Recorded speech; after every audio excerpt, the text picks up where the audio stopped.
শুভ সকাল দেশ ও দেশের বাইরে থেকে যারাই এখন এশিয়ান টিভি দেখছেন সবাইকে স্বাগত জানাচ্ছি আমাদের প্রতিদিনের সকালের এই আয়োজন এশিয়ান সংবাদ বিশ্লেষণে।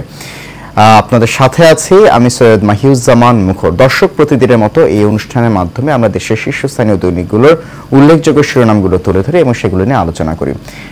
আজকেও তাই করব, কিন্তু দুর্ভাগ্যজনক আমরা দুঃখিত যে আমাদের হাতে এখনো পত্রিকাই এসে পৌঁছায়নি যথারীতি। তো সেই জন্য এখন আমরা মোবাইলেই ভরসা, ডিজিটাল বাংলাদেশ, তাই এখন আমরা মোবাইলেই দেখে পত্রিকা দেখি। তো আমরা দেখে নেই কি পত্রিকা আমরা অনলাইনে দেখব। তো এখন আমার হাতে আছে, আমি যেটা দেখছি সেটা হচ্ছে দৈনিক দেশ রূপান্তর ই পত্রিকা দেখছি। দৈনিক ই পত্রিকায় যেটা এসেছে সেটা হচ্ছে যে প্রথমে যে শিরোনাম আছে দৈনিক ই পত্রিকায় সেটা হচ্ছে ব্লকেডে অচল শহরে ভোগান্তি।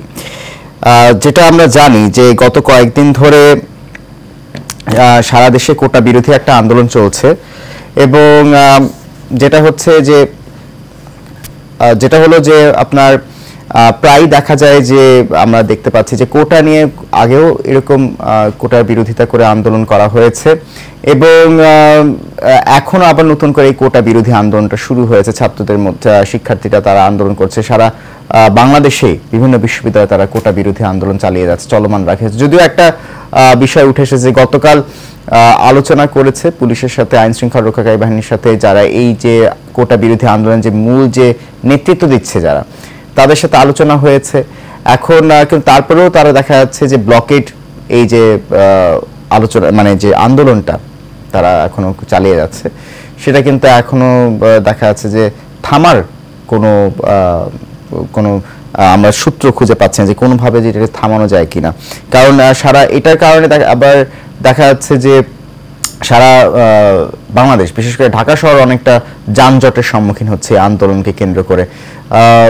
আবার অন্যদিকে দেখা যাচ্ছে শিক্ষকদের কর্মবিরতিও চলছে পাবলিক বিশ্ববিদ্যালয়গুলোতে। তো এই বিষয়গুলো দেখা যাচ্ছে আছে। এছাড়া আমি অন্য আরেকটি শিরোনামে যদি চলে যাই, আছে হচ্ছে যে প্রধানমন্ত্রী বললেন পড়াশোনা নষ্ট করে কোটা আন্দোলনের যৌক্তিকতা নেই। এটা প্রধানমন্ত্রী বলেছেন কোটা আন্দোলনকে ঘিরেই আলোচনা। আচ্ছা, আরেকটি হচ্ছে আমরা অন্য শিরোনাম যদি দেখি সেটা হচ্ছে চীন সফরে কোনো চুক্তি হচ্ছে না। আজকে আমরা যেমনটা জানি দর্শক যে আজকে আমাদের মাননীয় প্রধানমন্ত্রী শেখ হাসিনা তিনি চীন সফরে যাচ্ছেন। খুব বেশি দিন হয়নি যে তিনি ভারত সফর করে এসেছেন। ভারত সফরের পরপরই চীনের সফরটা সত্যি খুব গুরুত্বপূর্ণ, কারণ আমাদের যে আঞ্চলিক যে ভারসাম্য মানে গোটা এই দক্ষিণ এশিয়া এবং চীনকে ঘিরে আবার দক্ষিণ পূর্ব এশিয়া, কারণ বাংলাদেশ এমন একটি গুরুত্বপূর্ণ জায়গায় পড়েছে ভৌগোলিকভাবে, সেটা হচ্ছে দক্ষিণ এশিয়ার দেশ, কিন্তু এটা আবার দক্ষিণ পূর্ব এশিয়ার দেশ যেটা হচ্ছে মিয়ানমার, সেটার সাথে আবার কানেক্টেড। আবার অন্যদিকে আছে উত্তরে আছে চীন, খুব একটি মানে গুরুত্বপূর্ণ একটি স্থানে আছে বাংলাদেশ। সেই ক্ষেত্রে বাংলাদেশকে স্বাভাবিকভাবে এখানে প্রভাব বিস্তার করার জন্য বড় বড় পরাশক্তিগুলো অনেক ক্ষেত্রে দেখা যায় যে তারা চেষ্টা করে যে এখানে কার কতভাবে প্রভাব প্রতিপত্তি বাড়ানো যায়। সেই ক্ষেত্রে বাংলাদেশেও দেখা যাচ্ছে যে বিভিন্ন দেশের সাথে খুব স্বাভাবিকভাবে চমৎকারভাবে একটি কূটনৈতিক সম্পর্ক মানে তৈরি করে আছে, মেনটেন করে চলে বিভিন্ন দেশের সাথে। খুব বেশি দিন হয়নি যেটা বলছিলাম যে ভারতে সফর করে এসেছেন প্রধানমন্ত্রী শেখ হাসিনা, এবার যাচ্ছেন চীনে। যদিও গতকাল পররাষ্ট্রমন্ত্রী ওনার একটি সংবাদ সম্মেলনে তিনি বলেছেন যে 20টির মতো সমঝোতা চুক্তি হতে পারে, কিন্তু আজকে আবার আমরা পত্রিকায় দেখছি সেটা হচ্ছে যে চীন সফরে আবার কোনো চুক্তি হচ্ছে না। তো গতকাল যে মানে যে একটি কথা বলেছে, আজকে আবার দেখা যাচ্ছে সেটা ভিন্ন রকমের আমরা একটা তথ্য পাচ্ছি। যেহেতু এখানে একটি খুব সংক্ষেপে যেটা ছোট করে পয়েন্ট আকার যেটা বলা হয়েছে সেটা হচ্ছে স্বাক্ষর হতে পারে 20 থেকে 22টি সমঝোতা স্মারক সই স্বাক্ষর হবে, কিন্তু কোনো চুক্তি হচ্ছে না। সেটা হচ্ছে যে তিস্তা বিষয়ে চীন যদি আলোচনা আনে তাহলে হবে পররাষ্ট্রমন্ত্রী। যদিও চীন থেকে আবার গত দুদিন আগে বলা হয়েছে যে বাংলাদেশ যেভাবে তিস্তা চুক্তি চাইবে সেই বিষয়টা তারা দেখবে, যদি বাংলাদেশ যদি এই বিষয়টা তুলে, তাহলে আসলে কোনো দেশই কারো উপর দেখা যাচ্ছে যে এখানে একজন দেশ আরেকটা দেশের উপর দেখা যাচ্ছে যে অন্য একটি দেশের উপর দেখা যাচ্ছে দায়ভার ছেড়ে দিচ্ছে তিস্তা নিয়ে। যেটা দেখা যাচ্ছে যে বাংলাদেশ যদি প্রস্তাব তুলে তাহলে তারা আলোচনায় আনবে। আসলে এই ক্ষেত্রে বিষয়টা কিন্তু খুব একটা সমাধানের দিকে যাচ্ছে না তিস্তা নিয়ে। যদিও সরকার চেষ্টা করছে, ভারতে এই বিষয়টা উঠে এসেছে, এবারে দেখা যায় চীনে কি হয়। আরেকটি হচ্ছে আবার এদিকে ভারত বলেছে যে চীন বিষয়টা চীনের উপর নির্ভর করছে এই তিস্তা বিষয়টা এখন এই ধরনের বিষয়গুলো আসছে। আচ্ছা, অন্য আরেকটি বিষয় আছে, যদিও আরো কতগুলো বিষয় আছে যে চীনে বাংলাদেশে প্রধানমন্ত্রীর যে সফর, এটা কিন্তু খুব গুরুত্বপূর্ণ। কারণ বহু বছর পর বাংলাদেশের প্রধানমন্ত্রী যাচ্ছেন চীনে, এবং চীনের সাথে স্বাভাবিকভাবে আমাদের বাণিজ্যিক, সামরিক, তারপর অর্থনৈতিক অনেক বিষয় এখানে জড়িত। কারণ চীন আমাদের মানে খুব গুরুত্বপূর্ণ, খুব মেজর আমাদের অর্থনৈতিক বলা যায় যে পার্টনার চীন।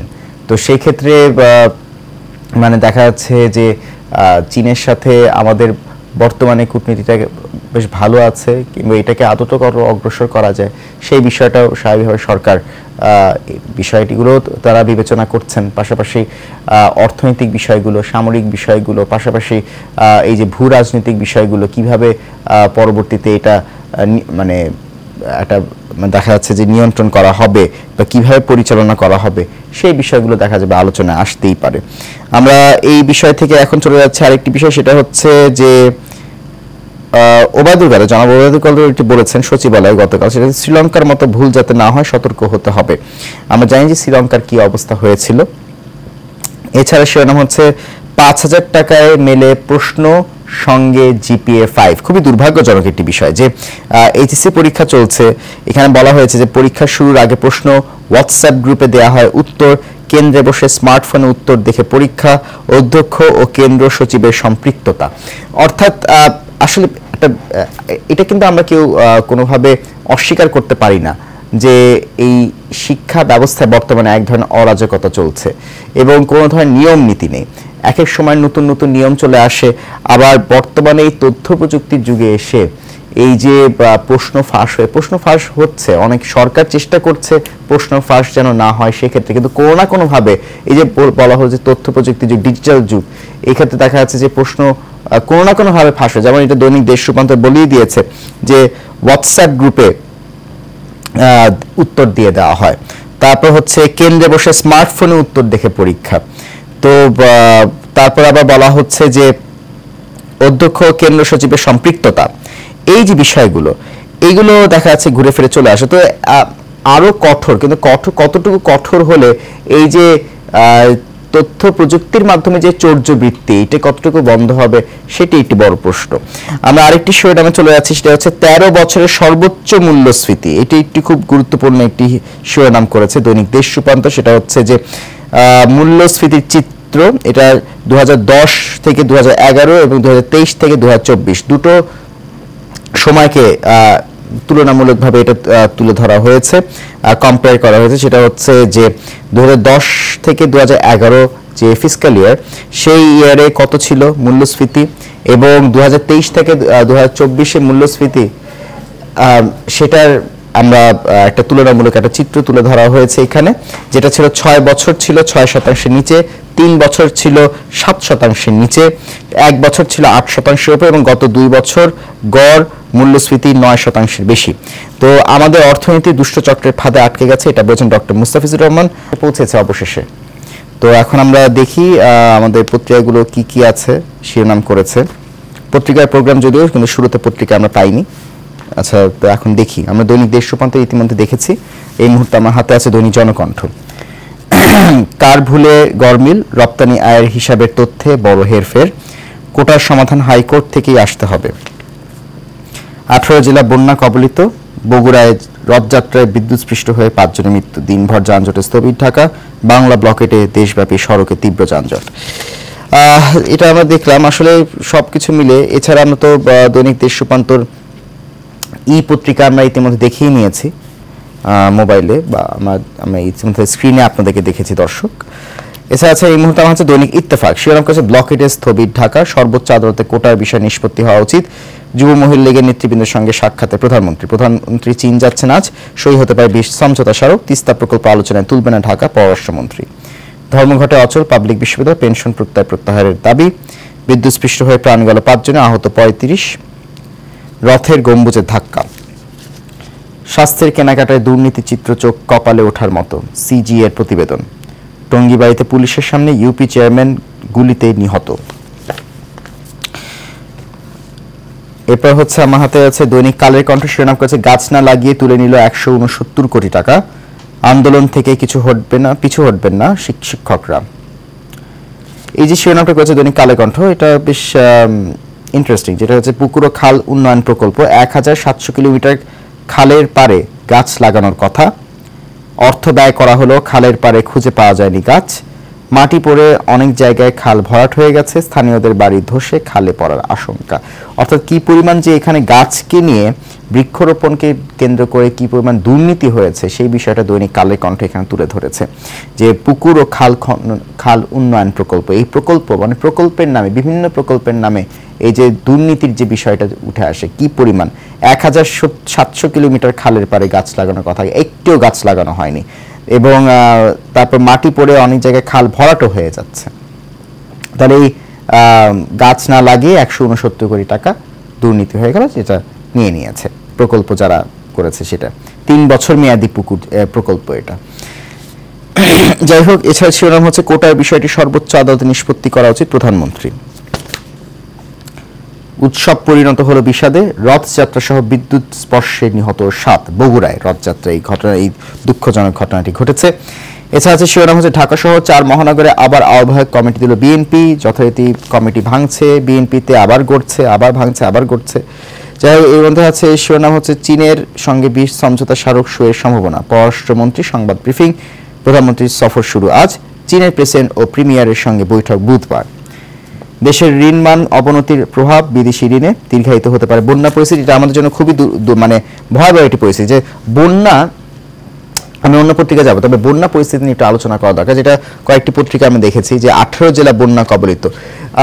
কতগুলো সমস্যা দেখা যাচ্ছে, যে একটি হচ্ছে যে মানে যেটা বলা যায় বর্ষাকালে, এবং যখন দেখা যায় অতি মাত্রায় পানির যখন ফ্লো যখন নামতে থাকে পাহাড়ি ঢল থেকে, ভারত থেকে মূলত, তখন দেখা যায় যে আমাদের যে সিলেট অঞ্চল বা অন্যান্য যে অঞ্চলগুলো আছে আশপাশে, সেগুলো বন্যা কবলিত হয় এবং বন্যার কবলে পড়ে। দেখা যায় প্রচুর মানুষ তখন তাদের ঘর বাড়ি হারা হয়ে যায়, আশ্রয়হীন হয়ে পড়ে, এবং প্রচুর মানে এলাকা তখন তলিয়ে যায় পানির নিচে, এবং সেখানে গবাদি পশু তখন ক্ষতিগ্রস্ত হয়, ভুক্তভোগী হয়।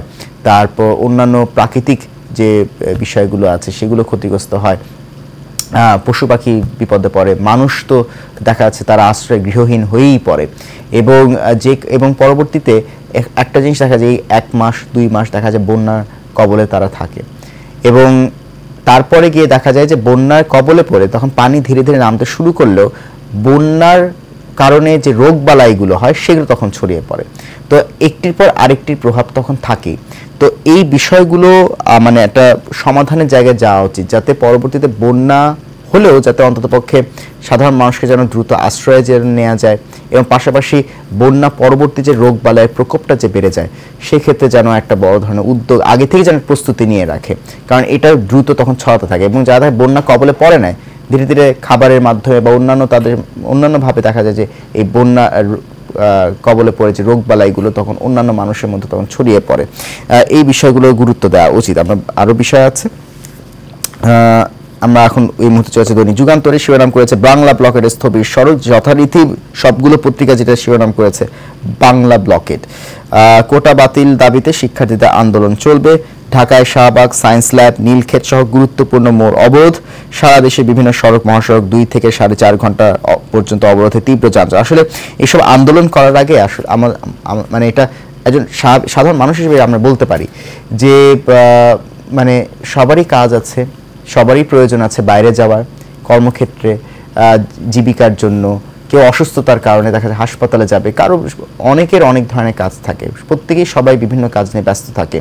এর মধ্যে যখন একটি নির্দিষ্ট বিষয়কে কেন্দ্র করে সারা দেশকে অচল করে দিয়ে যখন আন্দোলন করা হয়, তখন দেখা যায় যে সত্যি কথা বলতে সাধারণ মানুষ যাদের এইগুলোর সাথে কোনো সম্পর্ক নেই তারা বেকায়দায় পড়ে, তাদেরকে সমস্যার সম্মুখীন হতে হয়। এই যে বলা হচ্ছে যে যানজট হয়ে গেছে, কার লাভ হচ্ছে, কি ক্ষতি, মানে ক্ষতিটা কার হচ্ছে? সাধারণ মানুষের ক্ষতি হচ্ছে।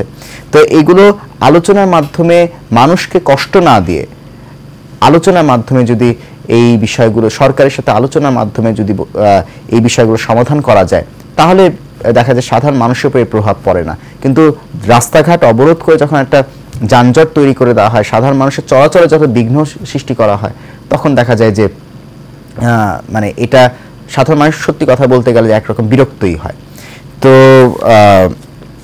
মানে দেখা যাক, আশা করা যায় এটা আশু সমাধান হবে। এছাড়া আছে প্রধানমন্ত্রী চীন যাচ্ছেন, সই হতে পারে বৃষ্টি সমঝোতা স্মারক। বগুড়ায় রথযাত্রায় বিদ্যুৎস্পৃষ্টে মৃত্যু 5 আহত, অর্ধশত। বেপরোয়া জালিয়াতি স্বেচ্ছাচারিতা। ঢাকা মহানগরে ফের আহ্বায়ক কমিটি বিএনপি, ঢাকা উত্তরে নীরব আমিনুল, দক্ষিণে মজনু রবিন। আমরা দেখছি আরো অনেকগুলো পত্রিকা আছে, এই মুহূর্তে আমার হাতে আছে দৈনিক বাংলাদেশ প্রতিদিন। শিরোনাম করে যৌক্তিকতা নেই কোটা বিরোধী আন্দোলনের প্রধানমন্ত্রী, ক্লাস পরীক্ষা বন্ধ, ছাড় না দেওয়ার ঘোষণা শিক্ষকদের। এছাড়া আছে বাংলা ব্লকেডে স্থবির দেশ, কোটা বিরোধী বিক্ষোভে উত্তাল শিক্ষাঙ্গন, সড়ক মহাসড়ক যানজটে সীমাহীন ভোগান্তি। এই সাধারণ মানুষের যে ভোগান্তি, যেটা বলছিলাম যে বাংলা ব্লকেট করা হয়েছে, কিন্তু সাধারণ মানুষকে ব্লক করে তাদের জীবন যদি জীবিকার রুজি রুটি রোজগারের ব্যবস্থা যখন বন্ধ করে দেওয়া হয় বা তাদেরকে ভোগান্তির শিকার করা হয়, তখন দেখা যায় এটা সত্যি এই আন্দোলন তখন দেখা যায় এক পর্যায়ে গিয়ে তখন সেটা মানুষের জন্য একটা অশান্তির কারণ হয়। আচ্ছা, এরপর চীনের শিরোনাম এসেছে, যেটা হচ্ছে আজকে প্রধানমন্ত্রী সেখানে যাচ্ছেন। উদ্বেগের মধ্যেই বাইডেন থাকছেন নির্বাচনে, পর্যবেক্ষণ করছি গভীরভাবে, আন্দোলন নিয়ে কাদের। খুনের শিকার ইউপি চেয়ারম্যানরা, রথযাত্রায় বিদ্যুৎস্পৃষ্ট, খুবই দুঃখজনক একটি ঘটনা ঘটেছে, রথযাত্রায় যে 5 জন মারা গেলেন। সিটি নির্বাচনেও যাবে না বিএনপি, যথারীতি একই সিদ্ধান্ত বিএনপির এটা। এছাড়া আছে এরপর আছে দৈনিক প্রথম আলো, শিরোনাম করেছে বাংলা ব্লকের স্থবির রাজধানী। এছাড়া আছে বাজার পরিস্থিতি, ডিম, মুরগির বাচ্চা ও খাদ্যের দাম বাংলাদেশেই বেশি। আরো কতগুলো পত্রিকা ছিল দর্শক, তবে সময়ের স্বল্পতার কারণে আমরা শেষ করতে পারছি না। আমরা অনুষ্ঠানের একেবারে শেষ পর্যায়ে চলে এসেছি। মূলত বাংলা ব্লকেট নিয়ে সবগুলো পত্রিকার শিরোনাম করেছে আজকে। অনুষ্ঠানের একেবারে শেষ পর্যায়ে চলে এসেছে দর্শক। আজকে এশিয়ান সংবাদ বিশ্লেষণ এই পর্যন্ত। আগামীকাল আবার দেখা হবে, ততক্ষণ পর্যন্ত আমরা সবাই ভালো থাকুন। ধন্যবাদ সাথে থাকার জন্য।